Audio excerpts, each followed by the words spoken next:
We got to do a real quick sound check right here.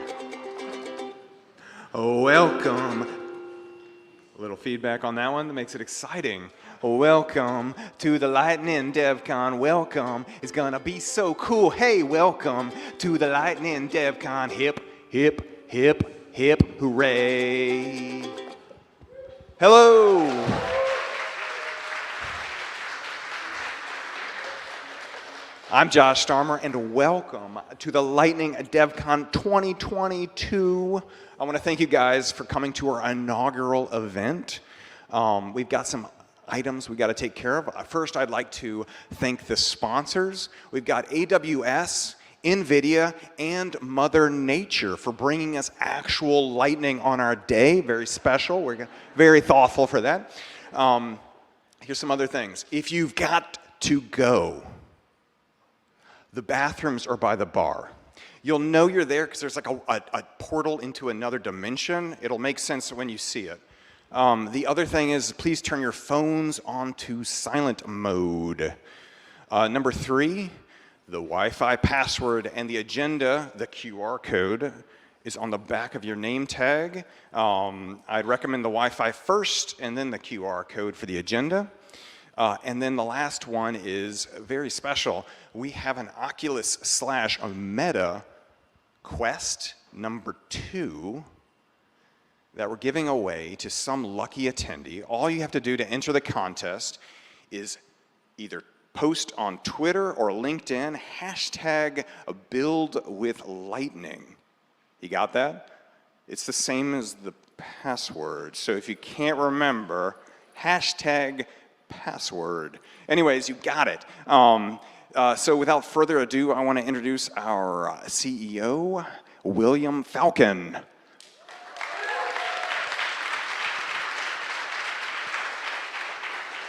Hello, everyone. So who's a StatsQuest fan? I've been for many years. Yeah, great. If you haven't watched it, please find his videos. They're amazing, and they will teach you. Oh, that's loud.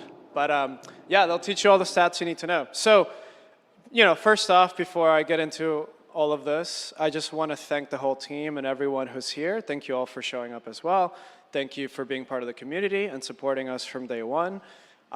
Everything you're about to see was many years of really, really hard work, a lot of hours, a lot of weekends, a lot of nights, but we're here to hopefully share that with you. Just know that this is stuff that we've been working on for a long time, and it's honestly just been really difficult to figure out how to do it correctly, the Lightning way, in a way that you don't have to think about it, in a way that it's just intuitive for you, right? So I think we tend to build kind of big things less frequently instead of just releasing a bunch of small things really fast, right? So just want to thank the team for doing this, and yeah, it's been a great journey. So hopefully we share with you today, and you can join us for the rest. So first up, I just want everyone to meet Dan, and Dan Biderman is a PhD student at Columbia University.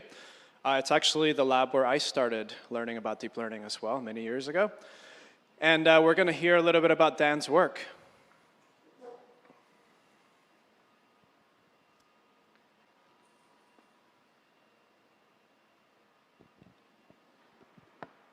And Mind, Brain, and Behavior Institute. I work in John Cunningham and Liam Paninsky's labs, which are in the statistics department. And I'm doing a lot of work on estimating animal movement and behavioral sort of variables from raw videos. In neuroscience, a huge goal is to sort of link neural activation with actual, meaningful, rich behavior that certain animals, or as we call them, model organisms, are doing. And over the last few years, there's been a huge revolution in our field trying to use video to actually record what the animals are doing, and then use a variety of deep learning, computer vision, representation learning algorithms to try and extract information from these videos. But what was missing until this point was algorithms that are actually targeting the behavior of the animal. And when I started here, we started asking ourselves, what can we do with actual videos of animals, and what can we do with the most modern computer vision algorithms to help us with this pose estimation problem is one that has been studied extensively in computer vision and graphics and is being used a lot in autonomous driving, for example, identifying pedestrians, predicting where they will go. But now the challenge that we are tackling in many other labs is we're sprinting very hard on our machine learning paper, trying to submit it to one of the big machine learning conferences, trying to polish, the proofs and the algorithm and all of that, and analyze performance. But another month could look like sitting in an actual lab with someone who is running experiments, trying to set up certain analysis pipelines with them, trying to understand maybe which new mathematical framework can explain some of their findings. So when I heard first about PyTorch Lightning, I immediately fell in love with it because everything made sense. The idea that someone would take care of all of the stuff that we were already doing, like looping over, the iterations of training the model.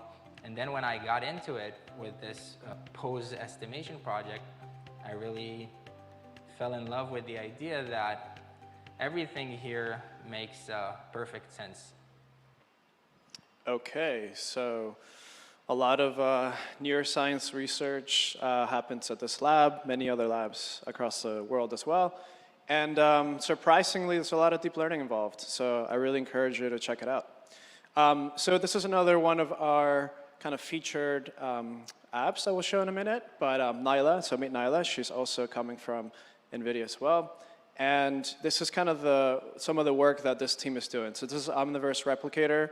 And I encourage you all to search on this on YouTube. And we wanted to show you a little bit of a clip. So Omniverse Replicator, basically what it does is it allows you to simulate synthetic data, right? So you can generate samples when you don't have enough data for something. A good example of this is if you are something like Amazon and you have a camera and you're kind of sorting packages and then you change something about the package or the label that might break the model, right? So you could actually take all that packaging and then simulate it in Omniverse, in VR, and you can actually generate the samples there and then retrain the models and then hopefully they translate to the real world. So there are a lot of really cool applications that you can use this for.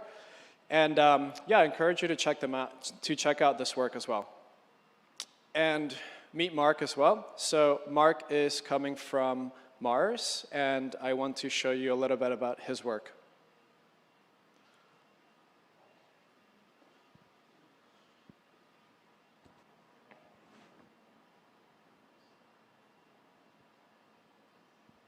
I think there's audio to this.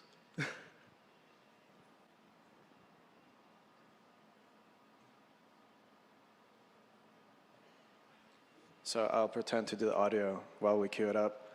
So Mars has a really cool effort where basically they have vet clinics all over the US, maybe the world, and pet owners bring their pets and they can actually help them, detect cancer. So this is what they're doing here.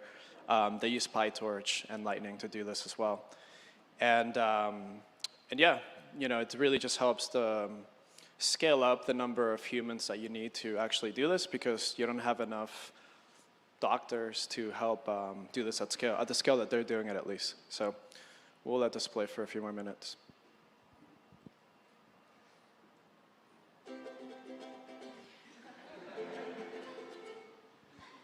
I'm not an expert in cancer detection. There are definitely experts in this room, so I won't do your job, but if you know what this is, then it makes sense to you. Okay, great. So all of these, 3 projects that you've seen have something in common, which is that a lot of this has been worked on with Lightning, and we'll go into this work a little bit later. So first, I kind of want to step back, and I want to talk about some of the things we've done in the last few years. Really, in 2019, we introduced the notion of, as you saw in the previous code, the notion of kind of the trainer. And, we basically have made a lot of the things that the PyTorch team has built accessible to a lot more people, right? So before moving into that, I do want to thank the PyTorch team, and Sumit is here. So if he wants to stand up and just shake his hands.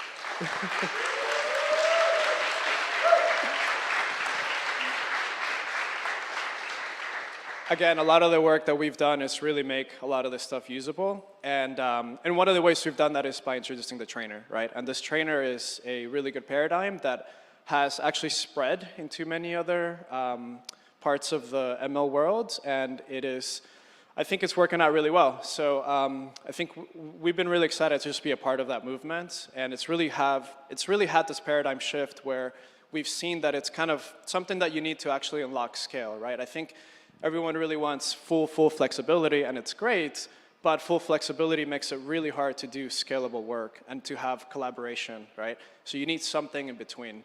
And then something else that we kind of introduced a few years back as well is PyTorch had introduced XLA into the framework, and it also had introduced multi-GPU training and all this. But you needed to basically recode everything to switch between all of them, right? So we introduced this notion where you could literally just change accelerators. And we rolled this out, I think, September 2020, I want to say. And suddenly you could, train on GPUs and TPUs and all of that. And it's worked out really well. And again, it's a pattern that's becoming pretty ubiquitous across the industry as well. So that's 2019. And a lot of this came from, I just mentioned Dan was at Columbia. I was, doing computational neuroscience there as well, and at the time I was working in Theano, which was a great framework. If you played with it, it is very, very hard to use and debug, but nevertheless, it was helping us do what we needed to do back then. And we were training models. We were basically doing experimentations where we were trying to reconstruct what a retina saw, right? So we could flash ImageNet images on this retina and capture the neural activity and then use, back then, an autoencoder to reconstruct what the retina saw. This is an application for prosthetic retinas if you have some sort of degenerative eye disease. Now, that training was taking probably about 30 days for one epoch of ImageNet, and we needed to run through a few hundred of those. So I was not going to spend 2 years waiting for that thing to finish, right? That was just one experiment. So what I did was basically bought a bunch of 1080s, kind of like what any student would do, built a machine with 4 of those, and then rewrote the code into TensorFlow, which was great, and basically got that down to about 23 hours per epoch, and we were able to publish at NeurIPS that year, which was great. My first paper, very spoiled, never happened again, but it was a good time. And then a few years later, when I ended up doing my PhD at NYU, and then I was at Facebook AI Research, we were trying to scale up, same problem, honestly. It was trying to scale up training on the Facebook cluster. We were doing a lot of self-supervised learning back then. It's always been a thing at FAIR and in Cho and Jan's lab, but back then we were trying to, sorry, this is not the right thing, so can we go back? Great. So back then, we were just trying to scale that up, and this was taking, even on the Facebook cluster, which had a massive data set, was taking months to train. So that's where I started working a lot with the PyTorch team that was there, Mile from FairSeek as well, Steven from Parlay, a lot of really great leaders in the distributed world. And through the free times that they had, I was able to pick some tidbits and embed a lot of that knowledge into Lightning, where we finally got the training down to about 1.5 minutes per epoch across 512 GPUs, right? And then we were doing like 8 models at once, which was more compute than you should be using, but nevertheless, it was cool. So a lot of the scaling came from that as well. And back then, really the vision was to have kind of every company in the world and all the AI labs to basically take all the collective knowledge that they had and put it into a single place, right? And I think during that time, you had GitHub repos that had these really cool small tricks, but no one had access to them. It was like, unless you were at like Google or Facebook or some crazy lab, you probably didn't have access to stochastic weight averaging or gradient checkpointing or something, right? You needed to know that you needed to find it. And so what I wanted to happen was that all of that knowledge could be centralized in one place so that everyone could have access to it, because I was fortunate enough to be at that place, but I had been in a position before where I wasn't, and it was really hard to access. So I think what ended up happening is, when I left Facebook to focus on this full time, this is kind of the growth that Lightning had at the time, right? So we were seeing about 25,000 downloads a month, which is great. So back then I was like, okay, awesome, like the vision has come true. And now this is a collective place where everyone's being able to benefit from it. Now, fast forward 2 years later, and we have over 4 million downloads a month. So it completely blew my expectations, right? Like, yeah, have no words, right? And this is really, you know, a testament to the community and everything that we've built. Again, this has really been a collective team effort by everyone in the community. But, you know, today there are thousands of companies that are using Lightning to basically work with PyTorch and scale what they're doing, right? So inference, deployments, it's gone beyond just research at this point as well. Now, if you look at the community and if you're in Slack, if you're not, I invite you to join, you will see that people are working on all sorts of things, right? Everything from research to inference to I don't know, finance to healthcare. So all of these things are represented, and I think what's really cool is that Lightning has really become a framework that is not tied to any one particular domain. It really does let you do any of those domains. And I remember at first, you know, the first team to adopt this stuff was kind of researchers inside FAIR, and then it kind of spread from there.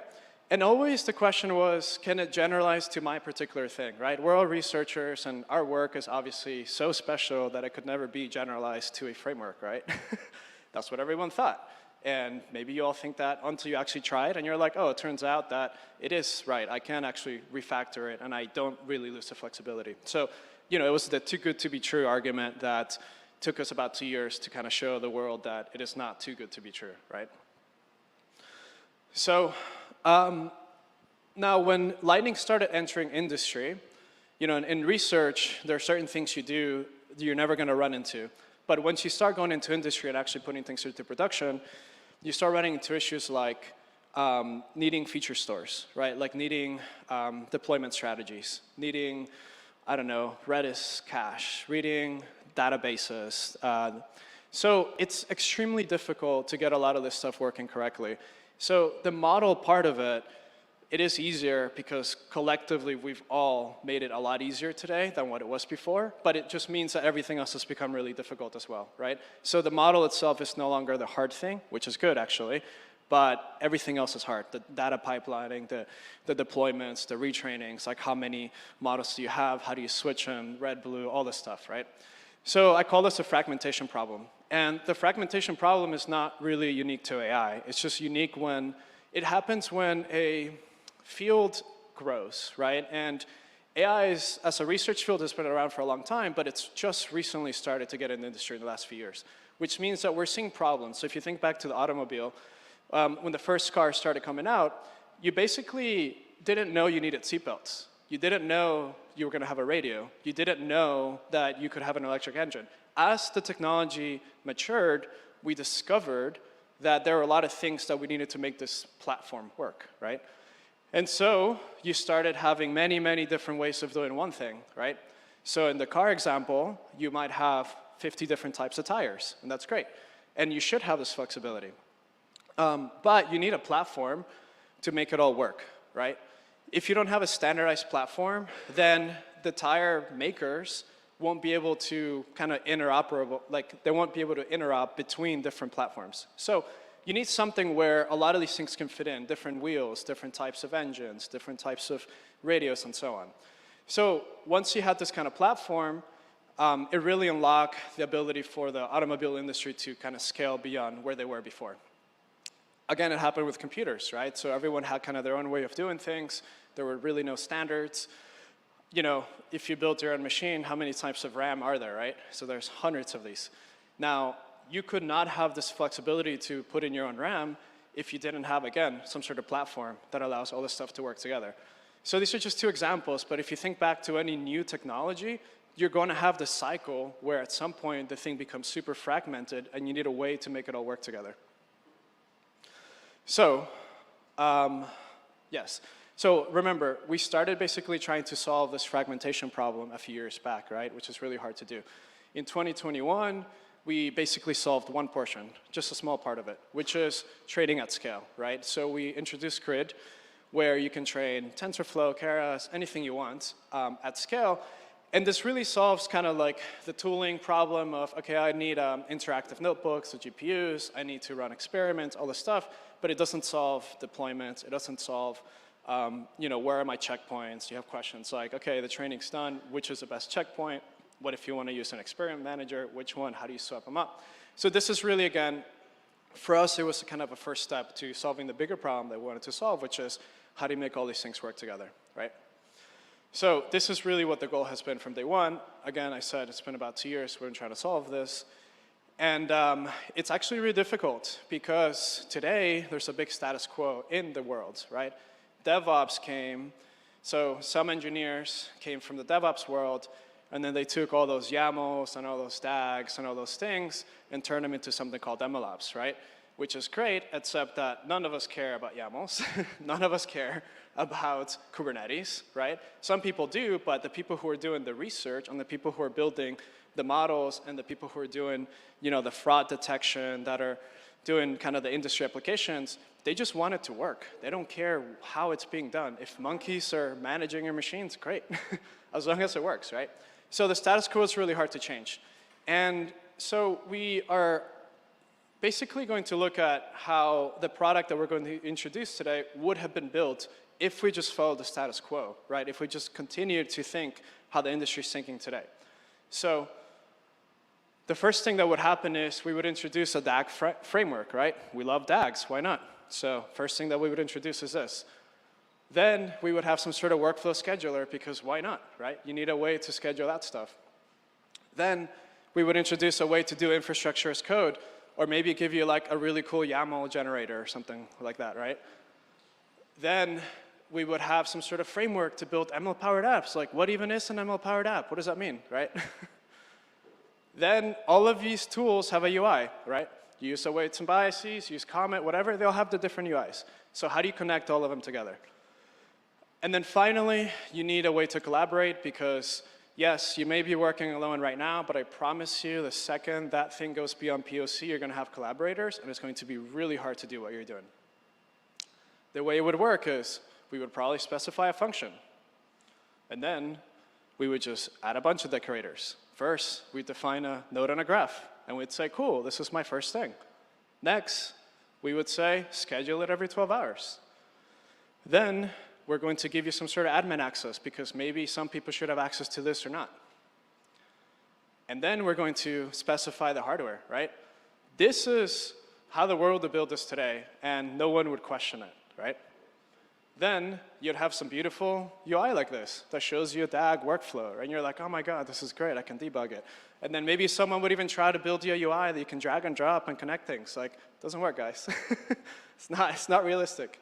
So we're not going to do that, obviously. This is not the Lightning way. So we're not going to do 6 things. We're going to introduce a single thing that does all of those things, right? Which is a very difficult thing to pull off. So we're going to show you how we've done it and also convince you that it is not too good to be true, because I know that's what you're probably thinking right now. So that's Lightning AI. And this is really the operating system for AI. It's really the first operating system for AI. And I really today think that this is at least 2 years ahead of anything that's out there because it has taken us a very long time to figure out how to make this in a way that you do not have to think about the infrastructure, you do not have to think about how things are happening, and it's really just a way to reimagine how you're going to build AI next, right? So what can you do with this? You can do a model development project, sure. String together a framework, grab some databases, experiment manager, mix them up, you have one of these. You can do an ETL lab. Doesn't even have to have a model in there, right? This is just straight up data pipelining. It can really be anything you want. So let's talk about the complexity of building systems today, right? Today, this might be the perceived complexity to build an ML demo. Okay, you publish a paper or something, or you build something new, and you want to show someone an interactive UI to play with it. Great.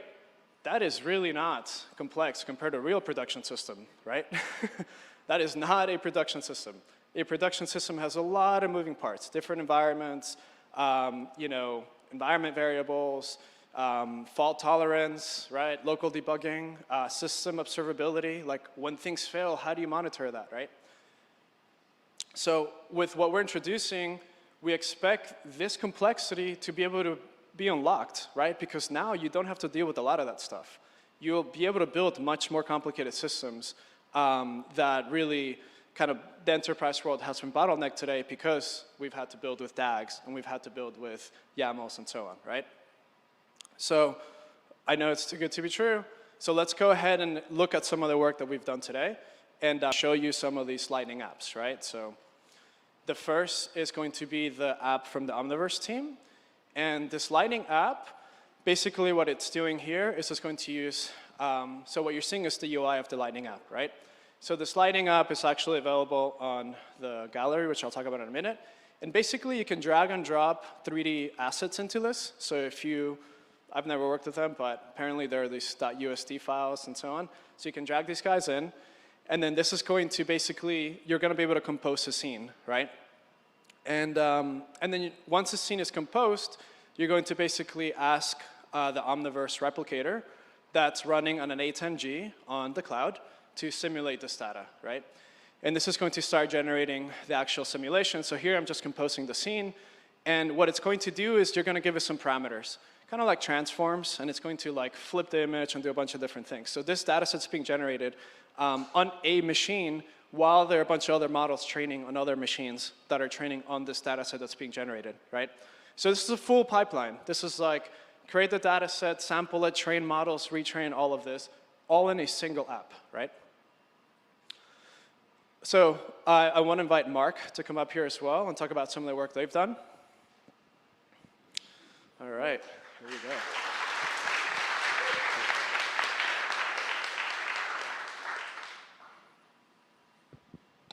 Sorry, hopefully everybody can hear me? Yes. Okay, good. So this is my first time using this clicker. If I make a mistake, apologies up front. My name is Mark Parkinson. I work for Mars Incorporated. I lead a team called the Next Generation Technologies team, which is part of the digital technologies function within Mars. When people think of Mars, what they tend to think of is the iconic brands that we have. So M&M's, Snickers, Twix. What people don't think of is pet care. And yet pet care is one of our huge divisions as well. So we cover things from pet nutrition, through Royal Canin. We have a big veterinary healthcare business as well. We're very lucky that we're vertically integrated. We have hospitals, we have analytics businesses. My team was set up a couple of years ago now, and our purpose is to try and drive business benefit across all of the different functions within Mars. What that starts with is looking about what is going to add impact. How do we add real business value? And how do we do it? By leveraging innovation, developing cutting-edge AI solutions, and leveraging cutting-edge platforms, products, and capabilities. We underpin that with trust because it's important to take an ethical approach to how you source your data, how you leverage your data, and to make things understandable. And ultimately, to bring these things to scale. Without scale, it's just a cool PowerPoint talking about things. To bring things to enterprise scale is a challenge. And it's not just about bringing things to scale from an architectural perspective. It's about being able to scale innovation more rapidly as well. And that's one of the key use cases for us, for PyTorch Lightning. So I mentioned that we were involved in veterinary healthcare. You saw, but didn't hear, one of our use cases earlier, which is about grading cancer automatically. There are a very limited number of specialists in the veterinary healthcare arena. Radiologists, there's about 1,200 in the world. Anatomic pathologists, even less. And so this is where leveraging AI can really help drive a business, but also help build a better world for pets. What you can see on screen is an example of one of the developments that we've worked on. One of the businesses that Mars owns is called Antec. Antec Imaging Services does telemedicine for veterinary healthcare systems. So vets, they can take their x-rays, they can submit them through and have them read. Usually takes between hours and days. When you've got a huge amount of growing demand, which is what we have from an imaging perspective from veterinary hospitals, this starts to push things out further and further. So to provide services where veterinarians get the information they need at the point they need it most in a clinic at the time when an animal is still present, we build services such as what we call Rapid Read, which allows them to submit x-rays and get results back in terms of, it's actually about 68 findings now and continuously growing, that allow them to actually evaluate what needs to be done next. What can I do that's clinically significant? Instead of taking hours and days, it now takes minutes to get results back. It's a new business service that's available, and we process actually tens of thousands of images each day now. Now, why is this relevant? Come back. And why do we use PyTorch Lightning? So it gives us a degree of abstraction. We can focus on doing more faster. We can reuse code. We can collaborate more effectively. We can focus on things like classes, data classes, etc. There's a small delta between doing an MVP. We want to try and move fast, but then actually taking that scale, it's a lot faster. We can deploy to multi-GPU systems very quickly. We can go from test and learn to getting things ready for enterprise practice, order of weeks. It's easy to integrate. We've got callback, monitoring, metrics, etc.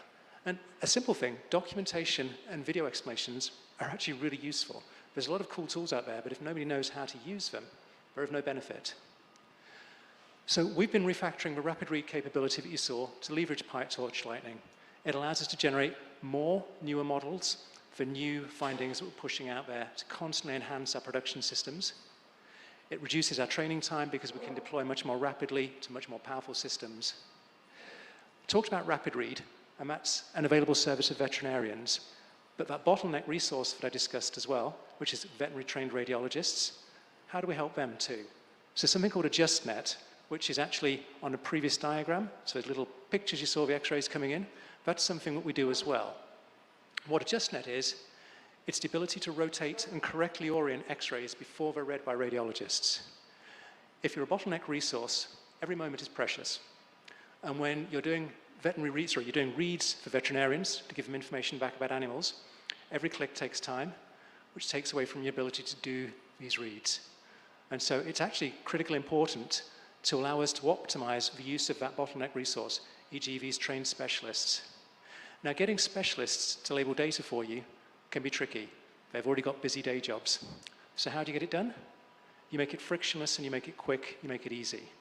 So we built here a simple simple Lightning app that we use with radiologists. They can take the images, we've subsampled from the millions that we have available. We're very fortunate with that integration that we have access to a huge amount of data. We can show them which ones we know have been adjusted by radiologists based on the fact that we track the user interface. And we can ask them to select the data. They see the predictions. So they'll see that an item is selected. Oops, sorry. Go back one.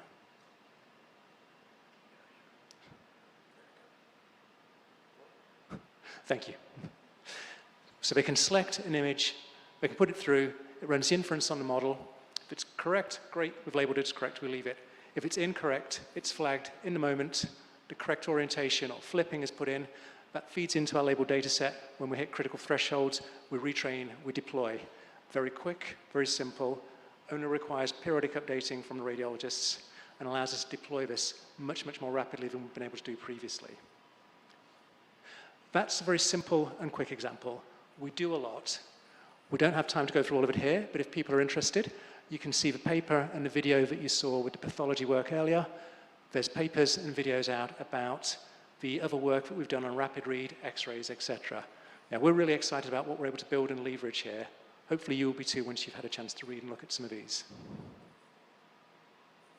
Thank you very much for your time.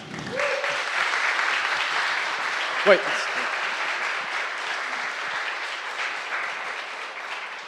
Yeah, I love this work, and obviously I think it's super important. I guess I just wanted to hear a little about your experience. So when we first mentioned the Lightning apps, I know it was kind of like during the closed beta period, and maybe at first it was like, all right, I don't know what all this thing can do, because it felt a little bit maybe too good to be true type of thing. What was your experience actually, with this stuff? So it was actually, Lightning was brought to us by one of the guys in the team. So I don't claim to be the data engineer, the data scientist. That's the guys who work for me. They brought this to my attention and said, hey, look, I think we can work with this. And outlined what it is, like, okay, well, give it a try. It's not, I've seen other tools as well. But actually, when we were able to develop the app really fast, make it very easy, quick to use, that kind of like won me over. And also then seeing the ability to train and deploy at scale much more rapidly as well. These are things that we can do, and if you throw enough heroic effort at things, you can always get something done. But if you want to work at scale faster, You need to work smarter. And this is what enabled us to do some of that as well. So it was kind of like, it was the guys who are actually doing it came to me and told me about this. Yeah, that's where maybe the best sort of compliment we can get is people who are making this and making it real wanted to use it. Great, thank you.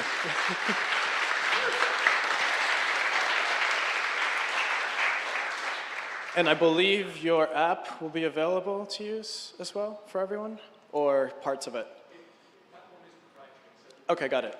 Well, sorry, can't use it. But you can see how cool it would be if you could use it. So, great. Let's, we'll come back to this. So let's hear back from Dan, and we'll hear from the app that he built as well to do his work.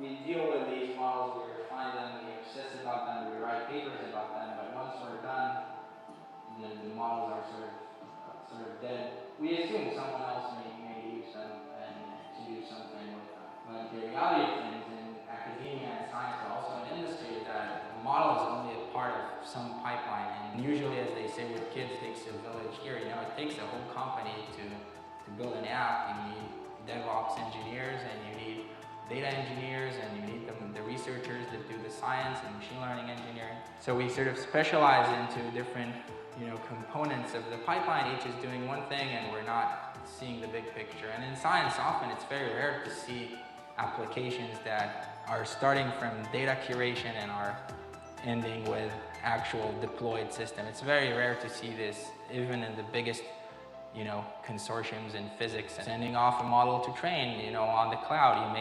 You may not have the infrastructure locally to train a big convolutional network. And then after the model is being trained, you can diagnose what happened, see those images in 51 or the logs of training in TensorBoard. It's a standard computer vision pipeline, but for us, the actual application is, say, animal pose estimation. A pipeline starts with curating data, getting a bunch of images and annotating certain things about these images, like body part positions, or like if it's a dog or a cat or whatever. And then from there on, you need to take this data and use it as a training set for your model. You need to train your model, and then you want to do stuff with the model. First of all, see how it did in training, but also predict on new data or whatever.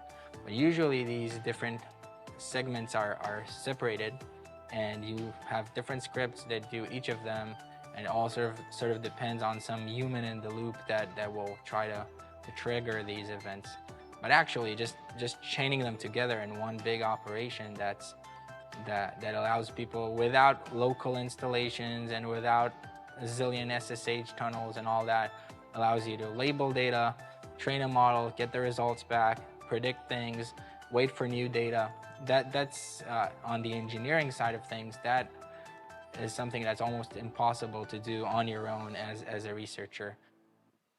Yeah, so I want to emphasize that. So Dan's app basically does all that he just described, and he's a PhD student. He's not 12 ML engineers, right? He's not $10 million and 2 years of work. It's one person that can do all of this work, right? So I know, again, this sounds a little bit crazy, so I want to show you the code. And if you go in the Lightning repo today, you're going to see a few abstractions that are coming in. First, you can now import Lightning as L, because now we're allowing you to go beyond just training models. You can now deploy and build full applications, full end-to-end ML systems, right? So import Lightning as L, you have the Lightning flow, right? So we're only introducing 3 abstractions: Lightning flow, Lightning work, and Lightning app. That's it. So you still have the Lightning module, the Lightning trainer, Lightning flow, Lightning work, and Lightning app. So if all you want to do is build apps, you can do that. If all you want to do is build models, you can do that. If you want to build models and then do something with that, you can now do that as well. So again, it's exactly like the Lightning module. You have an init where you're going to define what you're going to do with stuff. You have a run. This basically replaces training step. It's exact same thing. But this is for your whole pipeline, right? This is what would be a DAG, usually. It's not. And so let's walk through this. So first off, you have this drive here. So This is a distributed file system where you don't even have to think about it, right? So there's no more like, where's the checkpoint? Can you move it from that machine to this machine? Where's the data? Blah, blah, blah. No, just create a drive. That's it. This thing can be multi-cloud. It can be support your on-prem cluster and a multi-cloud thing. It's all fully abstracted away. So this is your basically data pipeline part of it. So we're going to use scale for data annotation. Notice that you have environment variables, right, that you can pass in. This will work on your local machine and on the cloud as well. And you pass in, basically you have the project name. So these are settings for these tools, right? Snowflake, so we're going to take the data once it's annotated, then we're going to put into Snowflake, then run it through Databricks for feature extraction, and then we're going to store the features in Chaton. This is the model part.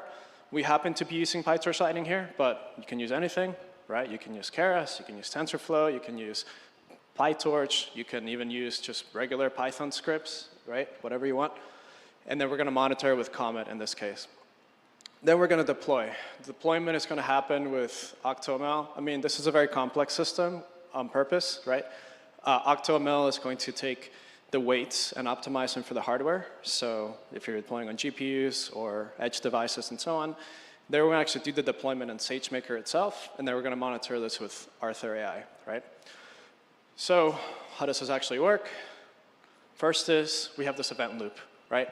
So this moves us beyond DAGs. DAGs are not Turing complete, right? DAGs, you cannot for loop, you cannot if statement, you cannot while loop. Here, it's just Python code, right? This is just Python code. So under the hood, what's happening? You have this kind of event loop. If you've been like a React developer or mobile developer, you're kind of familiar with this model, right? So this is actually coming from the mobile world and the application world. So this is happening. So the first thing that's going to happen is we're going to kick off this data annotation.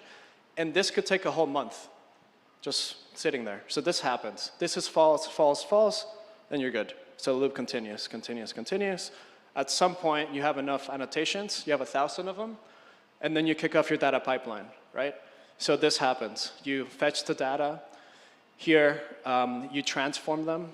And then you put them in the feature store. This is what would normally be like a DAG, right? Data pipeline.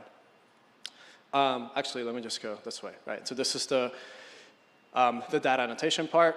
This is basically the DAG. And then here, you have the continuous retraining. I know it doesn't look like it, but literally 3 lines to do that. So whenever you have a new feature, this could have taken, a few hours to get this pipeline done.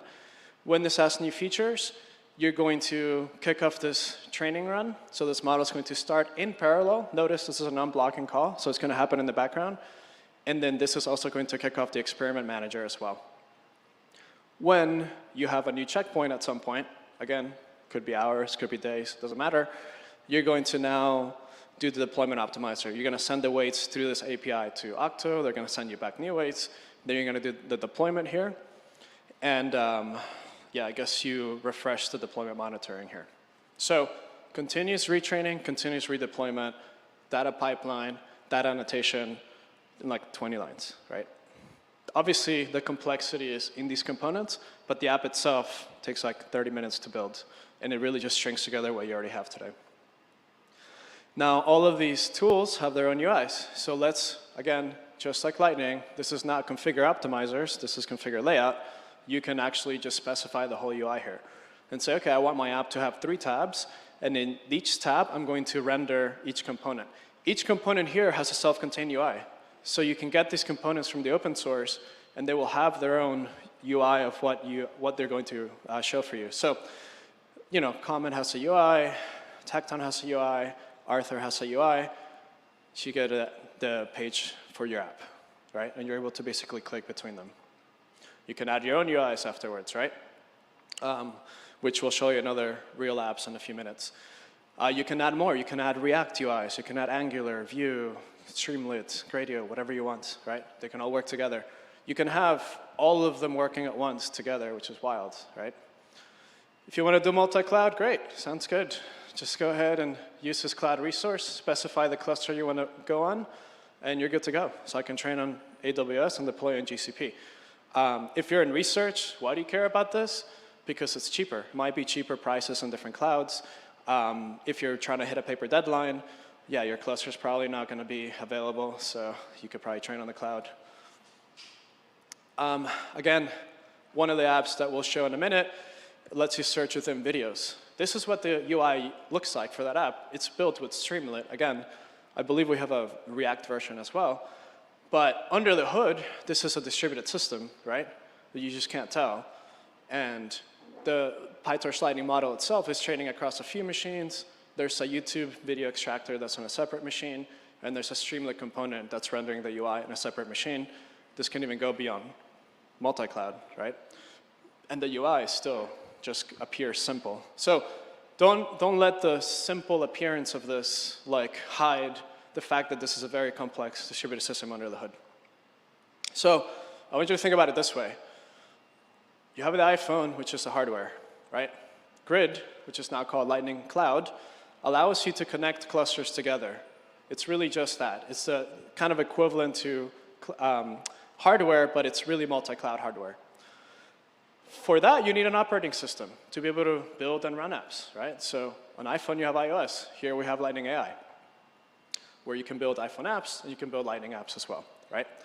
So again, a Lightning app is an end-to-end ML system. It can be as simple as a demo, literally, just like a Gradio UI, or it can be as complex as the app that I just showed. This is the Lightning platform, and yes. And so part of what we're releasing today is Lightning.ai, the new home for the Lightning community, which Eden will talk about in a few minutes. And this is where a lot of the open source apps will go. Everything we do is open source. So all these systems, you can put them into open source. So if you want a recommender system that's like would take months to build, you can just go clone and run this in 2 minutes, change some code, and you have it running, right? Very, very quickly.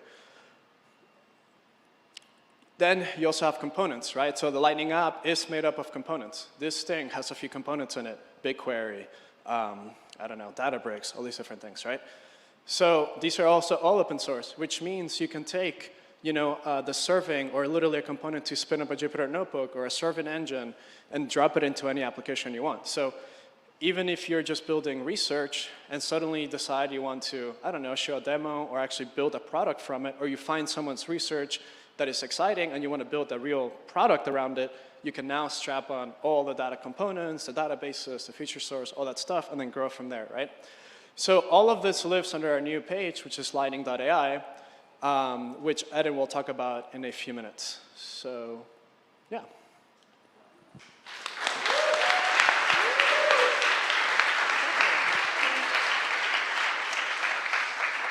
Thank you, everyone, and thank you, Will, for sharing this beautiful vision with us. So I know it sounds complicated building all these apps, but I'm going to show you how simple it is with Lightning AI. So as William mentioned, this is the new home that we built for Lightning. And with Lightning AI, you'll see a gallery of curated, open source Lightning apps and components that you can use to extend your research and build end-to-end ML system within minutes. So to tell you what someone can do with Lightning AI, let's walk through the story of Jane.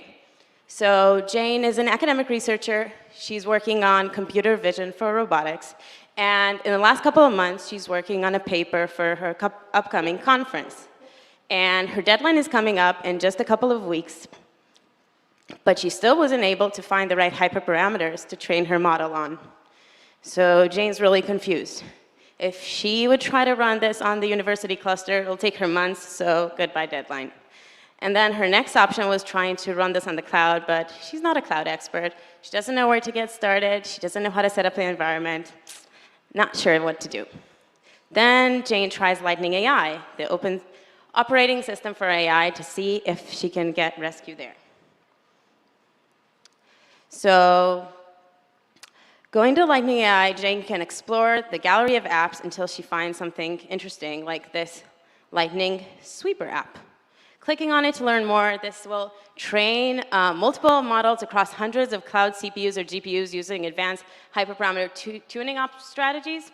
Sounds like exactly what she's looking for. So with a single click, she can launch this app to see it running live. Well, that's pretty cool. So with this app, you can train, it looks like it's doing 37 model trainings across different learning rates to show you the best model. So what will Jane do next? To get her app running, she'll go back to Lightning AI and just click on clone and run. So what this does is kind of like downloading an app to your phone. So this is copying an instance of this app into Jane's account, and in a few moments, she'll have her first app running on the public Lightning Cloud. So just a couple of minutes ago, she had no idea how to set up anything on the cloud. Just a few clicks, she's going to have an app of her own. But remember, this is the app from the gallery. So the next thing that Jane will do after she's seeing this thing running on the cloud will be to click on this code button over there to download the code of this app. It's a simple app.py file. You'll learn a little more about how it's constructed in a few minutes. And then she'll just change the model, find the hyperparameters she wants to sweep on, and with a single CLI command, she can deploy that to the cloud.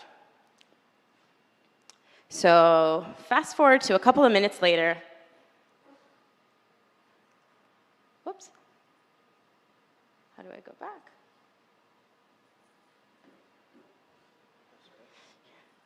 The going back master. Yeah, here. OK, nice. Did you press play? Huh? Just press play. Oh, OK. Yeah, there you go. Is it moving? No? It's not doing anything. OK, wait. I should go now. Sorry, Keynote. Yeah, I don't know. Sorry. Just go. It's not playing? OK. A little intermission.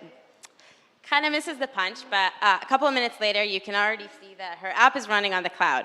So with this admin dashboard, you're able to see all the components that are comprised of this app. So you see that every training is starting its own. You can see that some of them are running, some of them are stopped, because the app code can control so you don't have to pay for the hardware that you're not only using. So here it is. She has her first app running on the cloud. And instead of waiting for months or learning about how to set up her own environments, she can do that quickly with Lightning, click a button to share this app with her fellow lab mates, and hopefully Jay will now be able to meet her deadline. So with Lightning, advanced research can become easier to do on the cloud, but what if your work focus is not just on research, but taking models to production? So let's take Juan, for example. So Juan is an ML engineer that's working at a news company, and Juan's manager is asking him to improve the recommendations that they're giving their readers. Juan has dabbled with ML and models here and there, but he's not sure how to set up an entire end-to-end ML system that would work in production. So instead of spending weeks or months researching and reading everything and trying out all the tools and integrating them together and finding and assembling a team of experts in order to get this done, he's just going to decide to give Lightning AI a try. That's when he tries the AI-powered Hacker News. So this app shows you Hacker News stories recommendations based on your favorite Hacker News article. Again, just clicking on launch, he'll be able to see what this app does, or clicking on code, he can just copy. With a couple of CLI commands, he can install it on his own machine, run it locally, and run it on the cloud. But wait, there's one complication. So the data that he's training on is actually private, and his company can't allow it to run on the public cloud. So we actually have a solution for that. So with a couple of clicks, he can add his own cluster and run the data on his own infrastructure simply and securely. And how is that done? Noha will share a little more about that later.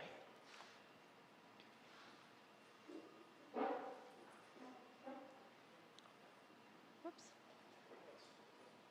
OK. So you've seen how with Lightning AI research and you've seen how with Lightning AI, research and ML systems can be easier to run locally or on the cloud. And you can even have your own portfolio of apps that you can share so that others can download the code and play around with this too. And this is essentially why we built this. We wanted the community to have a place where they can discover, get inspired, and build with Lightning together. And so we encourage you to build with it, share, and submit apps to the gallery so other people can describe and discover your work too. So I will invite Thomas to share some cool ideas of apps that hopefully will inspire you all. Thanks.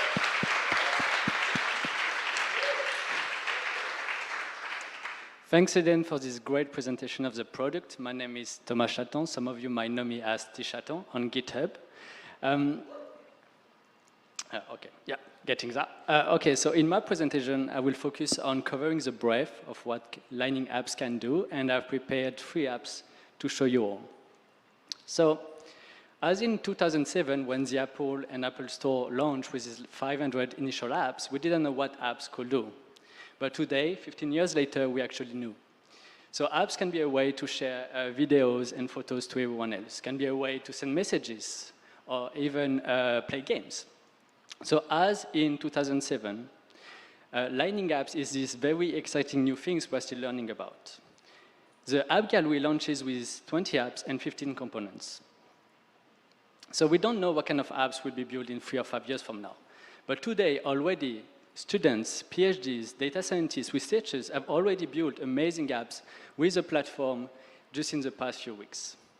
So I will start with the first app, which is called Squashpad. So Squashpad is a notebook manager Lightning app for teams. So here's the backstory behind this app. A community member was frustrated about the collaboration within this team using notebooks. So he got an idea. He wanted to create a simple app to just try to resolve this issue. So let's see what he actually built. So to find his app, you can simply, let's see, does it start? Yeah, I did. Oh, cool. Oh, perfect. Okay, so to find his app, you can simply scroll to the app gallery and find Squashpad, the notebook manager for Teams. You can simply click clone and run to get the app running. But the thing which is really interesting here is apps are actually meant to also run locally, right? So you can do Lightning install app, simply clone that in the clipboard and just run that in your own terminal. So when you do so, you are going to be prompted with a couple of commands. So we are simply going to clone the repo locally and install the requirement of the app. So we are just going to wait for that to run. And so once this thing is done, you can simply get inside of the repo and run Lightning run app and app.py, which is the name of the Python script. When you do so, you will be prompted with your Lightning app is started, this won't take long, and soon enough we will see the app actually running on localhost. So this is, actually let's actually check the app running in the cloud that I launched at the beginning. So here we can see the app is starting and hopefully it should be ready. So I can simply click open app and now in the cloud and locally I have exactly the same app running. So it's a very simple app, very functional and it's built in Streamlit, only 20 lines of code for the UI. So I have 3 parts, create a Jupyter notebook, I can enter the name and decide if I want to use a GPU. So I'm going to create the first notebook dynamically with or without GPUs. I decided to use CPUs here for speed. And here we can see that already the dynamically created notebooks is starting. And the UI is being added here, so we can see the service in the cloud is starting. I'm also going to create a notebook locally to show that you can combine Streamlit and a notebook together. So let's just quickly wait. So here the app is starting. When we see skip the notebook, like stop the notebook, it means the app will be actually ready. And here in the cloud, when the service is not ready yet, we have this tiny spinner rotating around. Great, so now in my local development, I actually have the notebook ready, so I can interact with it as a traditional notebook. So yeah, I just create a simple notebook and so on. In the cloud, it should be fairly ready, so it takes around 40 seconds to just get there. So let's just wait a little bit.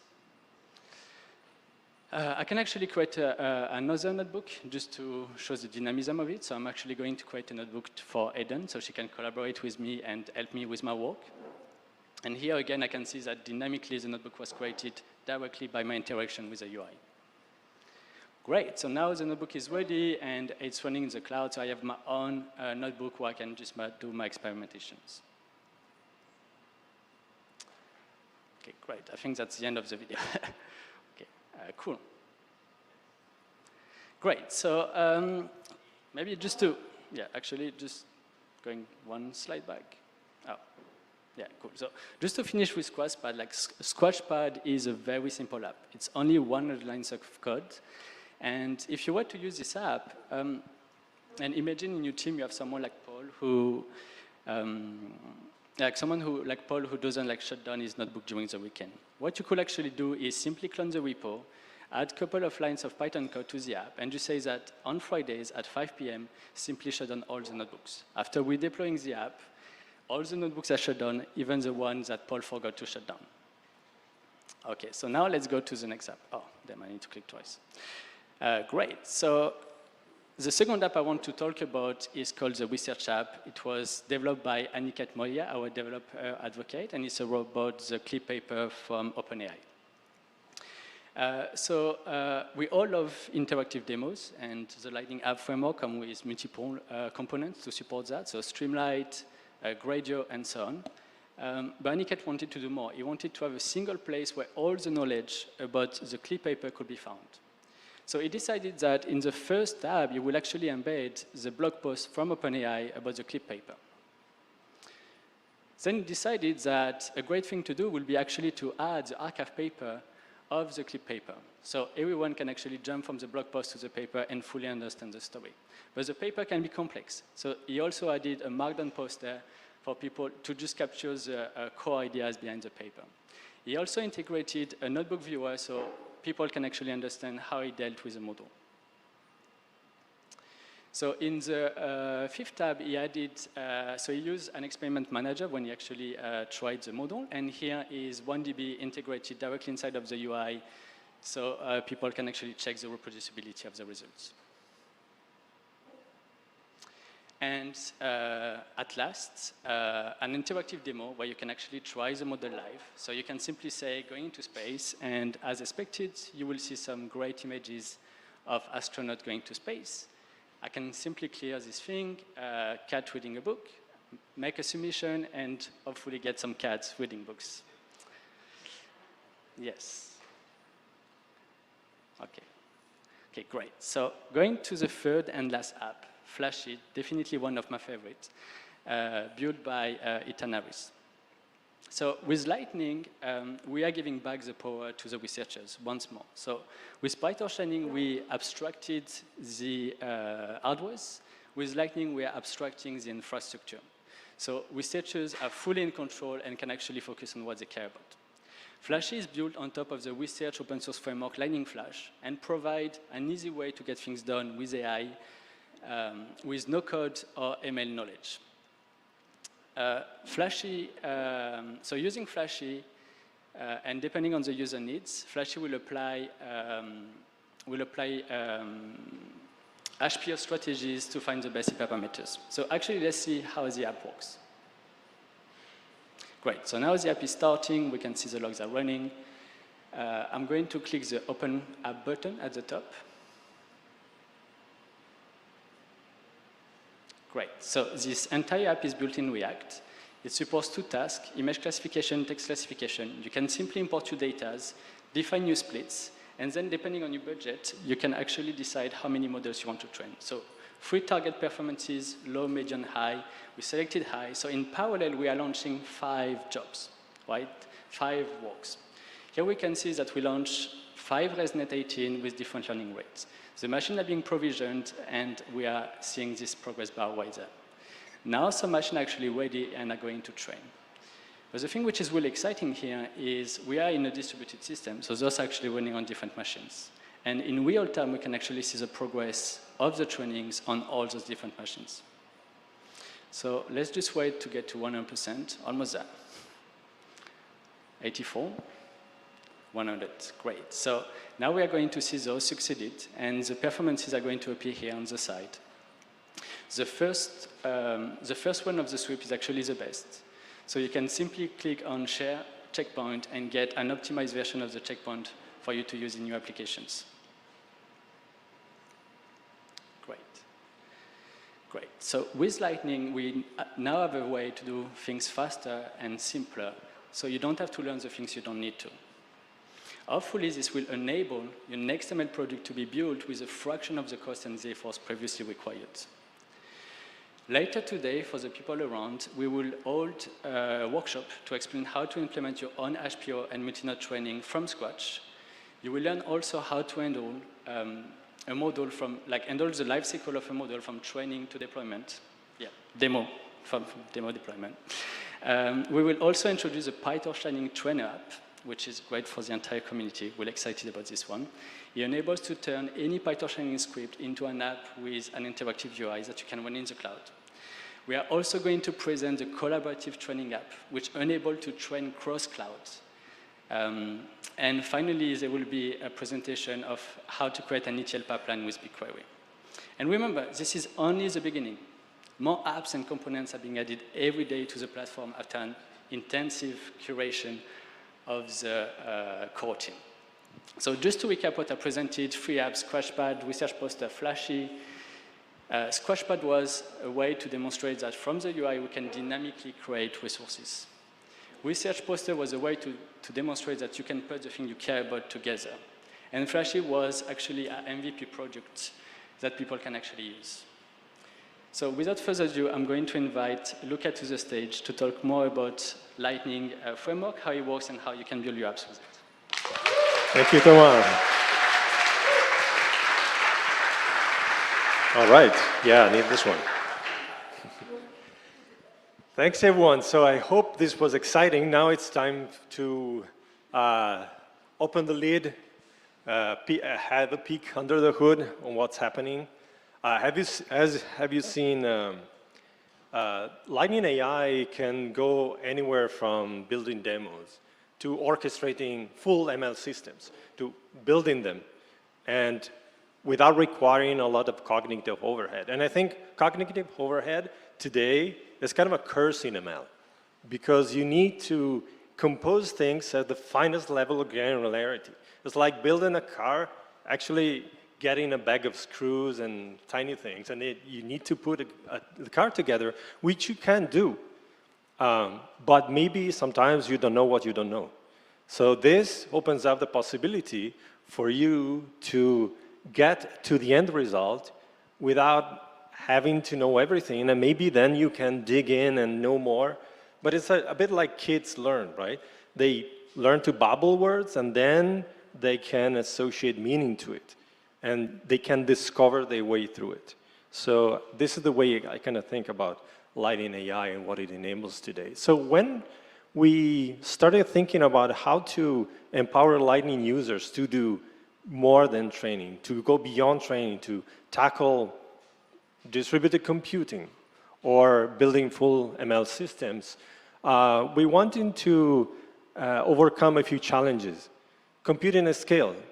The trainer gives you the ability to abstract away the way you distribute computation across machines, but it doesn't solve you the problem of how you provision those machines and how do you make these things come up and ultimately communicate. Or if you don't use PyTorch Lightning Trainer and you have to do other things like inference and so on, how do you make them communicate?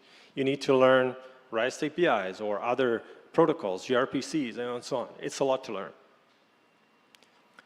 And then, of course, when you wire everything up, then you have the problem, what if this machine goes down? Everything breaks, and it's not great. How do you build a system that is inherently fault tolerant? It's a great problem. It's a big problem to solve.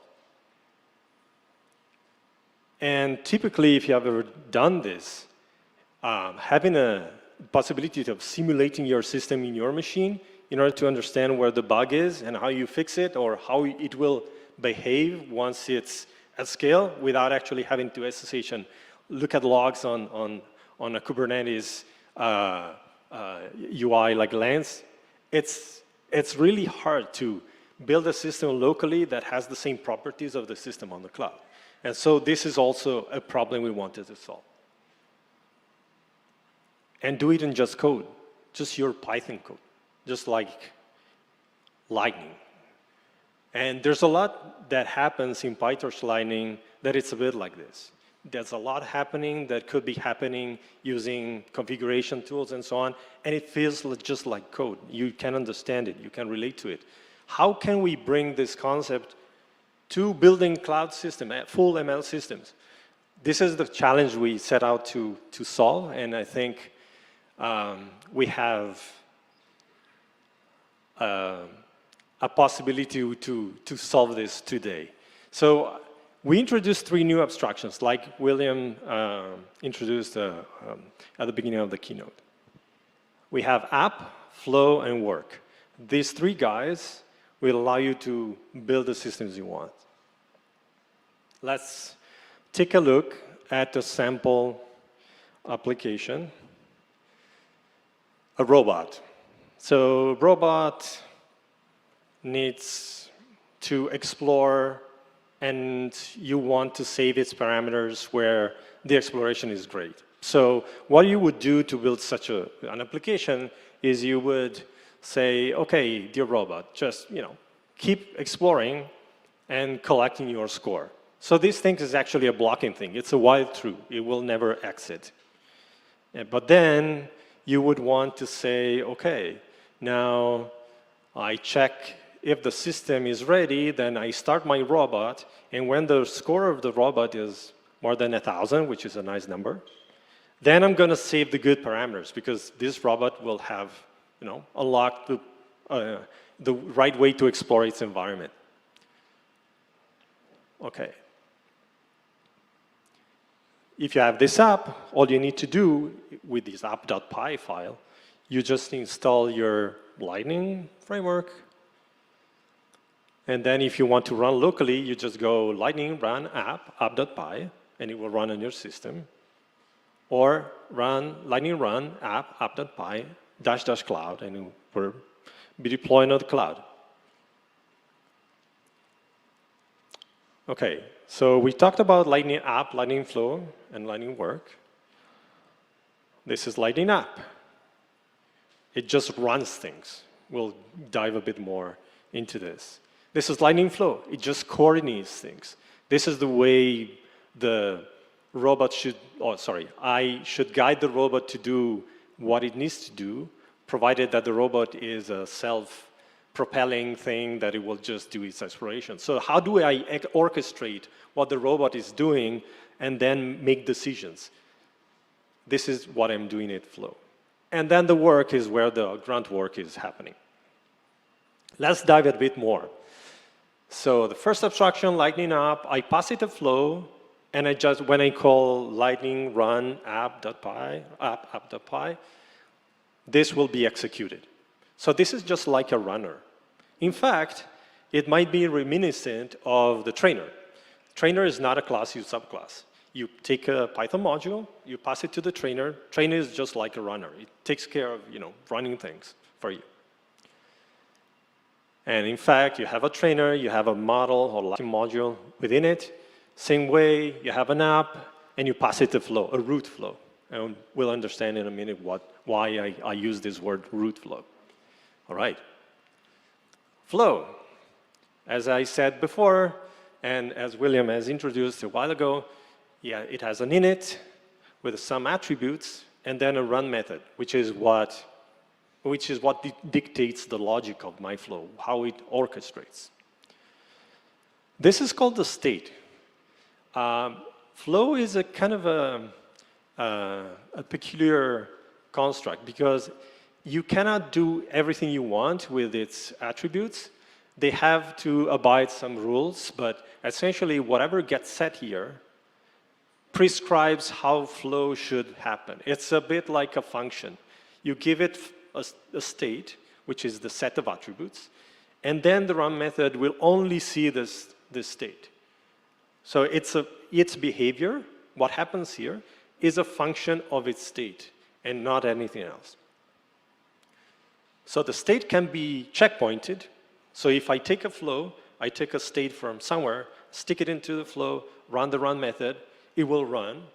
If somebody else took the flow somewhere else and it saved its state somewhere else, then you can stick that state in the flow, and it will have one flow of execution that it will be solely dependent on its state. In other words, its only side effects happen through the state.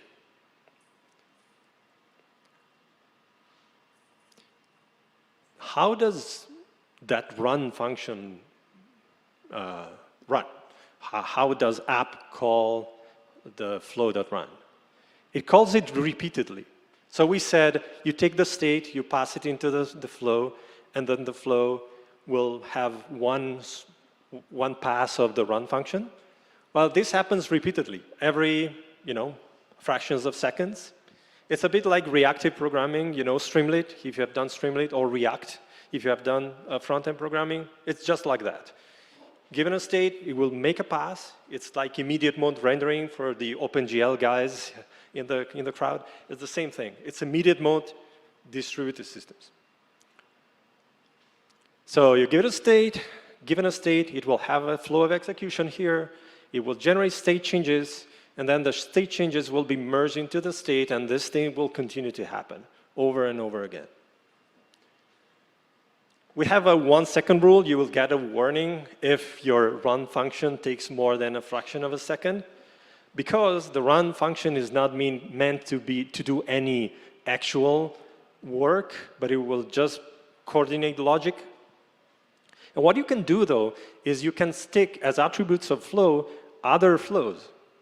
So you can build a tree of components that will have their own logic. So this run method here can call or may not call, depending on your logic, the run method of a child flow, and so on and so forth. So you can actually compose logic in a tree. Basically, you can have, logic for an active learning thing that will need to train something with logic from an HPO run down here, so you can stick them together. And same thing. Given a state for the whole tree, the behavior of this composition will depend on the state and will generate state changes that will be then merged into the main state. And the flow is unidirectional, just like React, just like Streamlit, just like all the things I've said. All right. So this is flow, but where does the actual meat of the thing happen, right? Where does the computation happen? Well, in this guy, Lightning work. In this case, if you can see, we said 1-second rule. Well, this is not a 1-second thing because it has a while true. It will block forever, right? But this is good.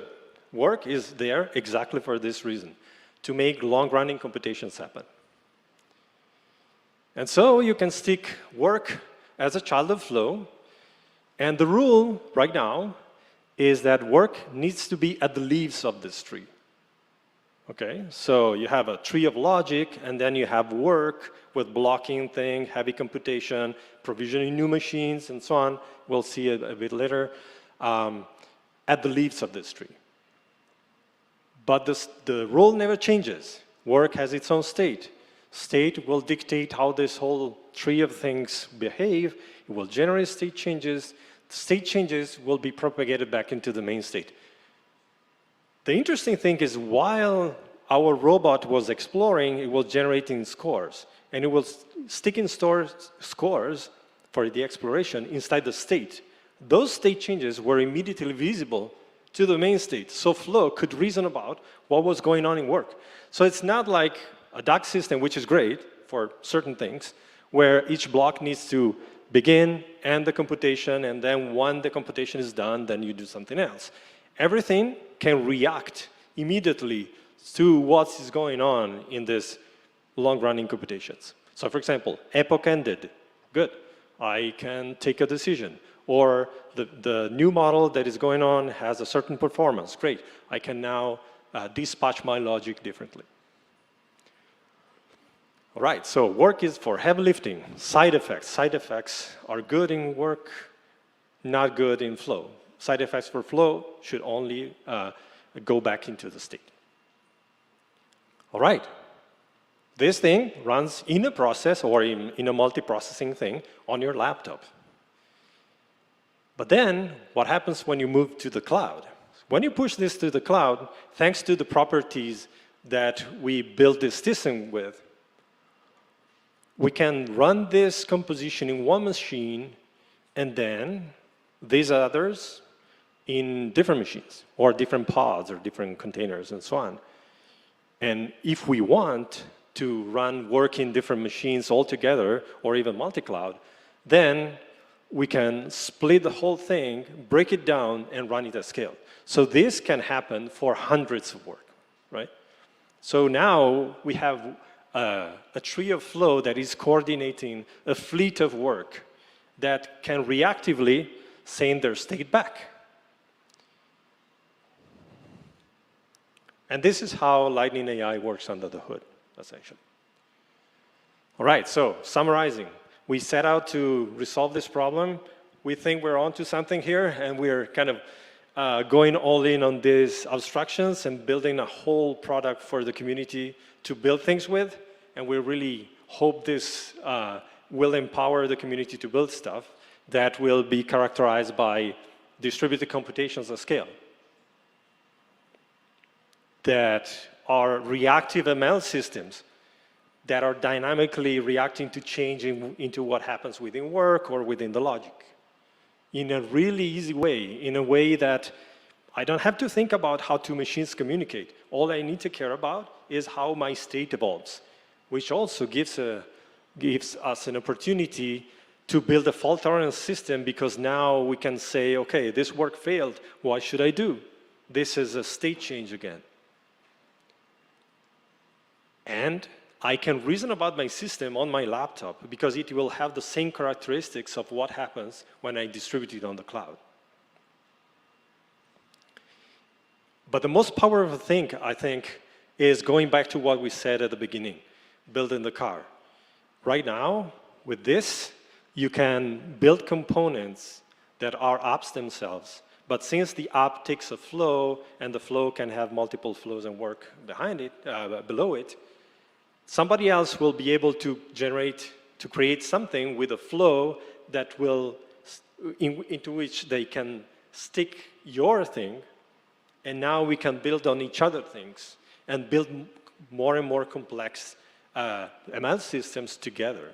Because if I create an HPO component and you create an active learning component, now you will be able to use my HPO component into your active learning component, for example.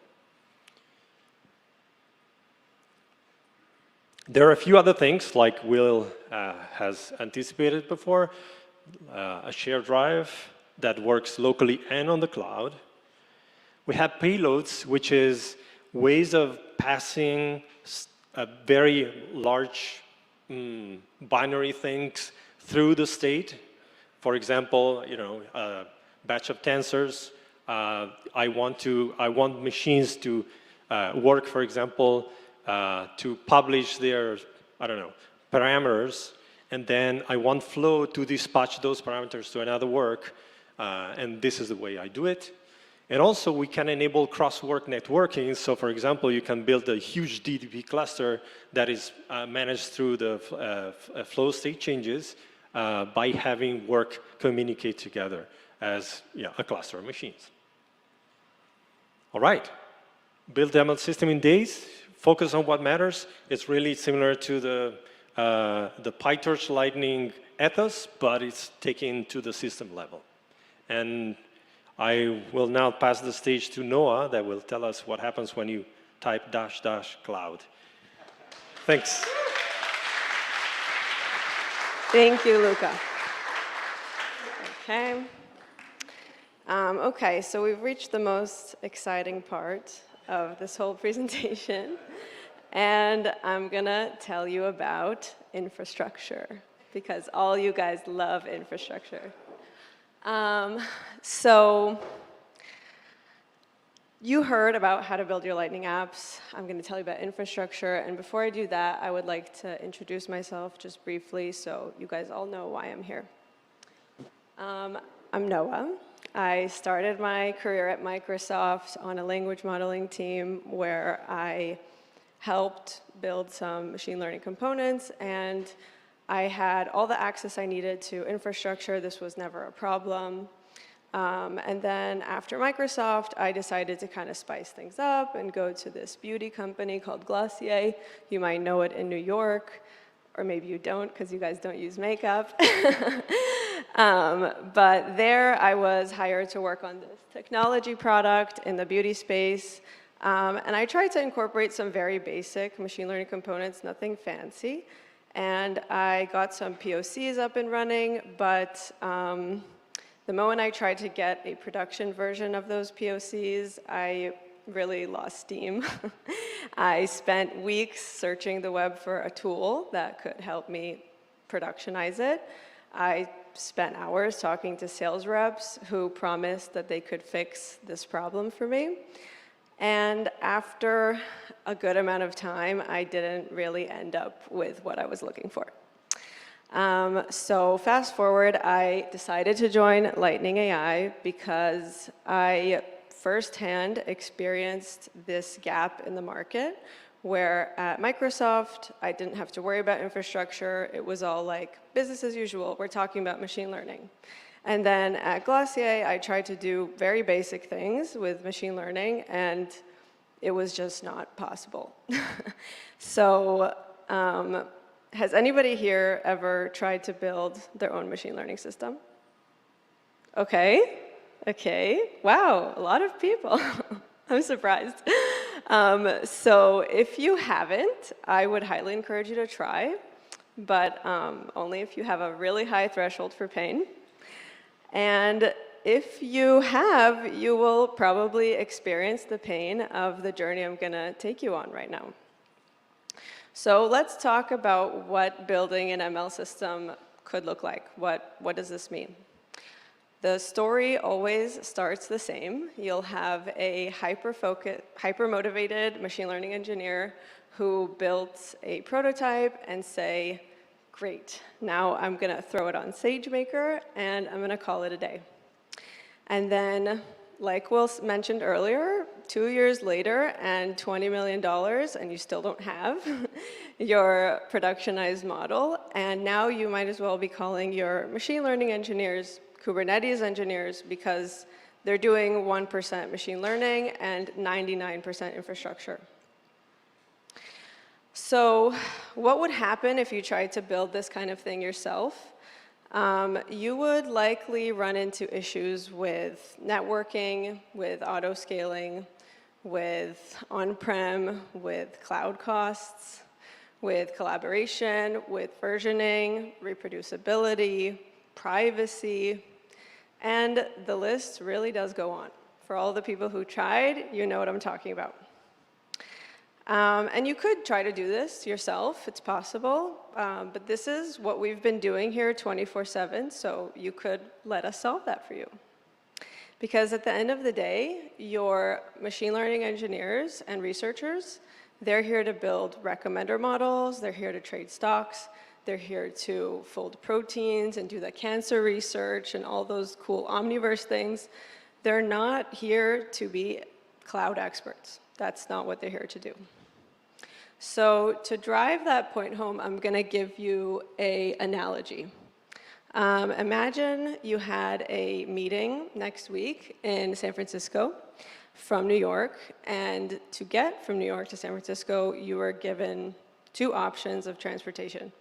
You could either take all the parts of a plane and assemble it yourself, or you could buy a plane ticket and pick a time that works for you with a stopover that works for you, and maybe you'll deal with lost baggage, maybe you'll deal with delays, maybe you'll deal with like a smelly passenger next to you and a crying baby in the back, but you'll reach to San Francisco most likely on time for your meeting. So today, the machine learning world forces you into two similar options. You can either try to build the whole thing yourself from scratch and pray that it works, pray that it doesn't bankrupt your company, or you could use some black box technology out there and try to build your product around that. So you might be using configurations that are not ideal for what you're looking for, but you kind of stitch it together and it maybe turns out close to what you're looking for.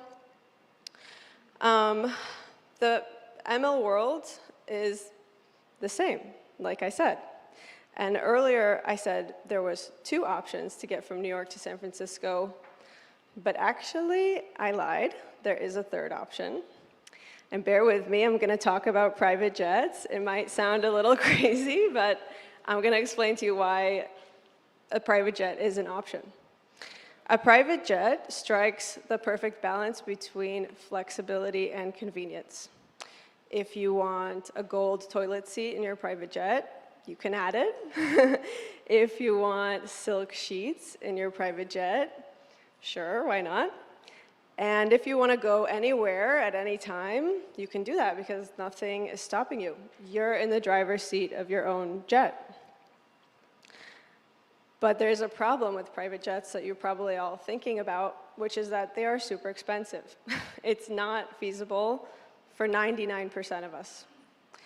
And the machine learning world is the same. You only have Facebooks and Googles and all those guys who get to have their own in-house machine learning platforms because they have the resources to do so. So today, we're introducing your private jet in the form of Lightning AI. And we built Lightning AI to be enterprise grade, and we built it for industry, but we're opening it to the Lightning community. So you have access to that private jet, and you can get yourself to San Francisco at any time you want in the middle of the night. You won't have to hear the crying babies in the back.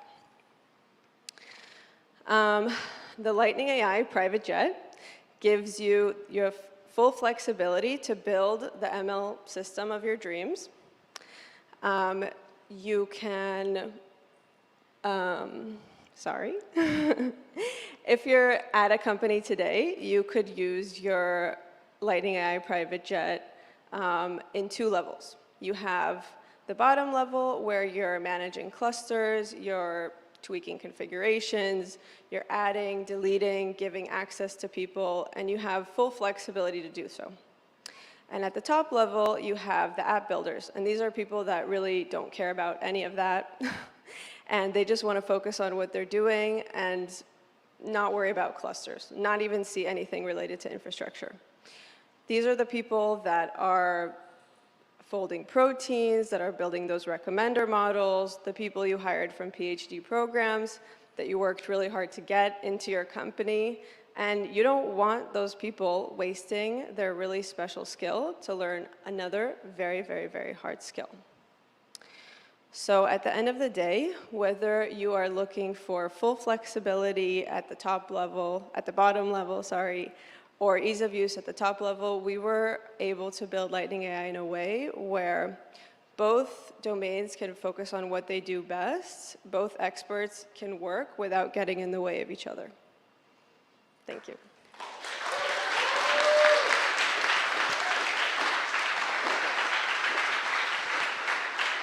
Amazing. So we're giving out private jets outside. Make sure you sign up for yours. So I want to hear back from Dan about, let's see, where are we? Okay, so we have a small video to play for you guys. And I just want to drive home this point that you have the ability to do a lot more than you could today without needing $20 million, 2 years, 200 engineers to build something that 87% of the time is actually never going to see the light of production, right? Working with Lightning AI now allows us to have an actual product, not a model, but without having the entire so-called village you need to raise a product. As academics, as scientists. Yeah, it's all good. It's kind of where it stops. Yeah, so like you said, you don't need a village or a whole company to build this stuff, right? It's taken us a whole company to build this and many years to think about it. And what you've seen today is not something that could have ever been built by any single one person, right? True tech innovation cannot happen at the individual level, ever. It is really hard to pull off because you need the experts across Kubernetes and infrastructure teams and frameworks and applications to all work together in a single cohesive vision and make that happen. And that's really where you can leapfrog technology, right? This is why we're not introducing a incremental advancement to some sort of DAX system or something like that. We're introducing a completely leapfrog product that really unlocks a lot of different possibilities. And this could not have been possible with the whole team working together, but really it's the whole community as well, right? And how we envision the community and how we look at the community is we're all working together. That's it, right? We code with you, we help you solve bugs. You know, I'm on Slack answering your questions, everyone else is as well. So we're all in this together because we can build this next generation platform, right? Like what we've done is taking care of a lot of that hard work to really empower everyone here to build the next thing. So think about Apple, right? When Apple launched many years ago, some of these apps are billion-dollar companies. Just some of these apps, the Ubers, the Snapchats, right? These things became giant successes because they had access to a whole community, a whole set of users, access to marketing, access to a lot of the stuff that we provide for the community today. So, although we're only launching with 20 apps today, which happened to be built in the last 2 weeks, all these apps, you know, the question is, like, who's going to build that next app that's really going to kind of push the boundary of what's possible today, go beyond the systems that are built today, right? And this is what we're inviting you to do, to build with us, to take the platform that we put together for you and create the next crazy multi-billion-dollar company. Like, you have the ability to do that, and you don't have to be an expert in ML engineering anymore. So thank you all for coming, and I hope you enjoy the rest.